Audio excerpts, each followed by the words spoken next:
almost half a decade ago, and I could PM war a year Tanoso, any a Tuobodom dia. They say, a semi brave boy if you hold mobile. And then say, a TECHIMAN and so a Timmy Ebo Modern Emma and him from you could see these two places no. Omunya Gazette. Some Gazette the way who ends some no every brave because of say now a year the king of the people of Asante, a year the Otumfuo Asantehene. And so see a Manhene these two places. It is a geniano.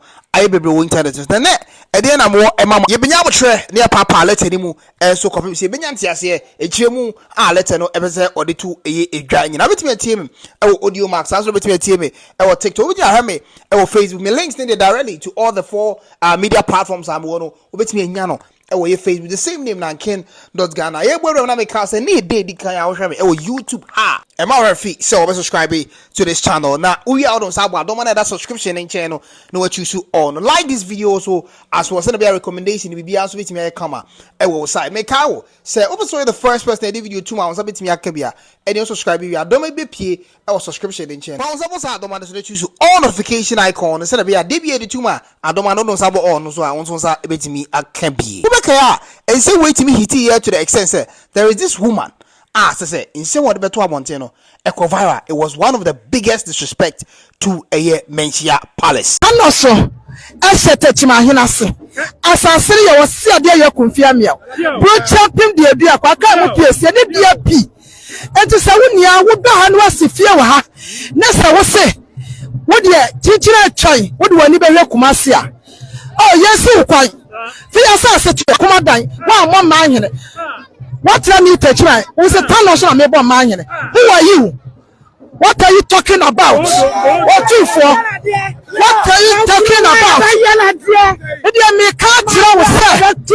Something we are mammy the two jigina echino. And yes, Antene Otumfuo Eban Kransa na Tanoso. A BAC betu 20 at the Sansa winning out the betujan. A ding and a sea. On the 24th of May, a year last week here, and later we shall say a call at internet so PMO a WhatsApp sounds like PMO and so a internet is a website I hold and even TV channels be free and so as say PDF we call a viral. And from the Bono Ɛast regionals of chiefs, there was an ad hoc committee because ad hoc committee there's a committee Asante for a temporary reason and permanent. Now yes, I told say no mundi we are and there's a committee in Yaguno. So such committee was set. Manhene no Bono Ɛast regionals of chiefs in some way also will Tuobodom and Tanoso NFA because the Manhene akosi ahimfumienu Tuobodom sounds no Wesihine and so Tanoso na sa ahimfumienu the one say Omumienu also have been gazetted by the National House of Chiefs. Now, see a gazette to abroad at the same time. Otumfuo Asantehene and so they are him from you know, Manhene across these two places in there. There's some baby. It is him from you. TECHIMAN Manhene do uncle why I guess it to not respect, necessary respect. I was some of the man a year do Otumfuo Asantehene open so do corner. Now I ain't semi breed. Committee who said there be also Motanase, no more cast answer, no more Motanase, Omodia enjoy and the only Babon thing. And I make him actually. Number one, I must say that any chief residing in the traditional area of another paramountcy should accord all the necessary respect to that paramountcy and abide by all the rules and regulations of that same paramountcy in order to bring peace and harmony. If you your hene say a gasa to say ayo day, na so to be a sasiswa. Feni di ina emano. So let's we no number one a busa will say and a chill bibi say. Why no more any the man? Why not to be assassin? So, be number two no be explaining much better. Or say that both Tuobodom and Tanoso are now paramountcies and traditional areas, hence inappropriate for same to be added or attached to another traditional area. Into what you say no dear. A year the Bono Ɛast regionals of chiefs. Omaji a year your pum so Otumfuo Asantehene call ye. Manhene no kobo womo. Ewo a year Tuobodom and Tanoso. Omaji atum. This is the point you need to clearly say. A Manhene was answers in the media. So, a the Tuobodom Manhene and Tanoso Manhene. Omo paramountcies omo ya Manhene mienu enti enye ana entwaye so obi kire se omo ka omo ho na omo to omo asase so se Tuobodom ene Tanoso omo to omo asase se omo Manhene omo do omo ho eti oye point 1 ni ya point 1 ni kire mu se eye ahemfo mienu ya gazette omo ya TECHIMAN do omo ko eye national so chief gazette omo nya de omo ye no because eye Tuobodom oye Manhene ha enti omo te na asase so omo mfa anidie a esefata ema Tuobodom ana san so de owo eye Tanoso no so ono so Tanoso Manhene de Otumfuo Asante de no call no tena so into on fa ni de sefata bia ema eye Tanoso Manhene. Now jumping from the point 3 to point 4 because the secretary imunsem no your boy the top for Emma out here. Point 4 now I'll say the ad hoc committee finally recommended the removal and cancellation of the extracts and names of Nana BARIMAH OBENG AMEYAW the second. AKYEMPEMHENE TECHIMAN Tuobodom ABROMANHENE or Hinenwa TECHIMAN enso etimi ni ko piemu ewo Tuobodom Emma wonya ne gasset no say no the Bono East Regional House of Chiefs HSA it was said the National House of Chiefs clear mu nyina din ye yomu din free nkrata asemu because Tuobodom CC or Manhene o you know the two so say and Nana KWAKU KWATENG the fifth and answer Nana KWAKU KWATENG otoso enum AFUTUHENE and TECHIMAN TANOSO NKURASOHENE from the National Registrar of Chiefs into go piemu the National Registrar of Chiefs no a baby register him free for gazette ni adade na him from mienu ya na TECHIMAN enso etimi ko gazette wo mu no yenyi wo mu mienu nyina din emfree the National Registry no enso emudientia because of say the Bono East Regional House of Chiefs omaje atumi say Manhene mienu Otumfuo Asantehene de omko Bono East no de na Tuobodom Manhene ene na Tanoso Manhene no jaji o matum so omoye Manhene sansem ya say finally adani eniti say me free Tuobodom and Tanoso direct letter from the Bono East Regional House of Chiefs eban enye enasemo ensem asese ho manso no de na TECHIMAN enso etimi ene menhia enso etimi atwe sansase we ho manso ama sansase we se ho manso ekopie mu ewo English broni krom England nyina forward around time I Britain for any Asantehene prempe ekontokwa ofa Asanteman no mu no na TECHIMAN na adwen se nkuna ye different nsem no te se ofuman Tanoboase Tanoso Tuobodom no o san prena de asem no otwe ho manso a manitra Ghana ekoduru Britain Privy Council ni nyina mu no mo se baby antokwa kopem ya edu etwa antokwa no so bia no ehwa na borders na kopem ne ka se draw borders ne back to baby aneda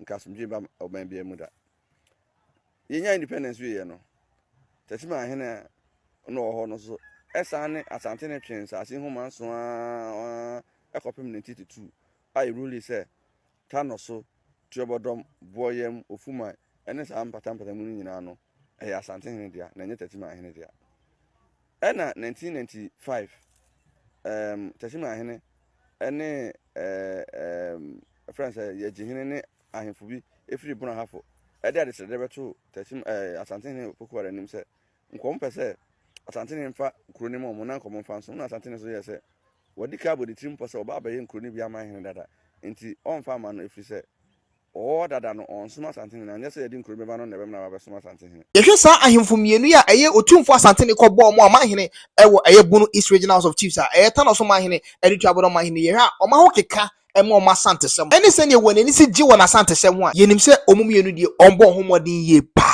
enkenkane na Tuobodom Manhene mo be kai sa video we Otumfuo nchechiri obi nsa se ommesom no ena me ne okay ye wa aman bebre a omu nyina ebopunum si ewura be mo omkwan mo omuso abesom na me de menya akwanya na me mo opunumu na me nananom besom ye na nde me som aboa ma Asanteman akoso a enya nigisem e ma ho wo se me ne sa dede ni nyina na Otumfuo ntimi nko Tanoso Otumfuo ntimi nko Tuobodom ana asase na TECHIMAN Manhene dia ene sansem nyina akoti sen currently sa ahemfo mienu Otumfuo ede onko nyina nigisem ne se jaji wo mienu nyina nso atom the Bono East Regional House of Chiefs say wo mo ye Manhene na nsase no won dia preko pe so obetimi a share this video na onua nso a wonte sansem ye information dodo a wonsan kan no wonso ate de efri Tuobodom ene Tanoso eba me the kids na dey care about this channel. Do not forget to subscribe to this channel share na nuanom nso nsa enka the details free the Bono East Regional House of Chiefs eba me no wedding cry you better share on our next video nwa keni an bebre no ani medada ne won komo kitwa bi hu hia me pa saa na me yehwe so se hu be hia won so ensem tia wa bi pe ntima me wia wo mre kakra bi de edi kan eda obi ase a waso ye K1ng Ghana mu a waso me mu especially on a TikTok emi adom wan kasa omwane odonti yene na mo 100,000 that is 10% of 1 million people even e bi say gusompo ana e follow yen ana mo di echi e wo ye TikTok saa wodo ye anso na mo yi kire me e wo ye Facebook na de me pese mu hunu ni adesrede e ho won faso ene say Afi maybe a YouTube account a monopa the content a woman couldn't do baby afi near deba. There are a lot of beautiful packages I did break Ghana for. One money medium when him said the museum and unti see before when it video be a baby and intimate share what dear back percent. Yet here we should have for hey a YouTube hey my rent fee said best subscribe to channel way amame and when him said the museum video ne sophomore be any home where we should go for I yet in YouTube hentino channel ya abofra afi na woni best share was said the coming when you had the ends on kahon said the mabwa ama and the TikTok the winning part of be almost 10% of over 1 million people that follow your TikTok. I'm an so a be chirame e Facebook who subscribe channel we so mami him dey hear say who subscribe you am my rent fee don't man that subscription in China but the ones have a boss no what you so all them say details and then credit na hwehwa na dey abramo e be mu so ha YouTube hey say na be a obedi kan na won sa ka video bi am de be bi enti esa sere obi o say who subscribe you am my rent fee say but the ones have a boss don't man that subscription in China no what you so all no ye nyina busua we brade be kam ho ne nyina we so enka ne ya dada no within the ken the cultural content I dey be go YouTube ha no I'm not dancing the munim dada no afi na afi ye bebe radio mu dro no ye sure so woni mi se me dey meye ma ko hwe no kura no efe tifini apue ni anafo abro odo an wo ma wonti wonu ya ken ni subscribe on sabo adoma so choose you all afi share video yi e mani padodo bebre na won so nya bi hwe ni mu se manu asi we dey can subscribe kura dada e dey sabo adoma so e choose you all no within the ken no e dey kra e be se share on our next video K1ng oh boy Juma we dey Jacob